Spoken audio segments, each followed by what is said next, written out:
Xalqimizda har ko'rganingni Xizr bil degan gap bor. Biz o'zgani qalbini og'ritsak-yu, u esa indamay ketsa. Insonlar orasida qo'lini ko'tarib ulgurmasidan duosi ijobat bo'ladiganlari ham bor. Nahot unutdik. Atrofimizda shunday qo'pollar borki, ularni og'zidan chiqayotgan so'zlardan hayratga tushasan kishi. Ular uchun birovni dilini vayron qilish sevinchga chaqqanday bir gapda. Ulardagi bu qo'pollik, qahr, g'azab qayerdan?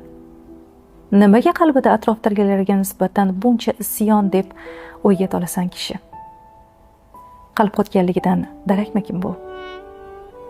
Ha, qalbi qattiq inson birovni dilini og'ritishdan qanday andisha qilsin? Nima bo'lganda ham inson o'zini jahlini qo'lga ola olmasligi uni zaifligidan dalolat beradi. Odam o'z ichki olamini tashqariga chiqarmasligi bu uning aql idroki, ichki kuchidan darakdir. Zahrini atrofdagi begunohlarga sochgan emas, balki o'zini idora etgan inson dono.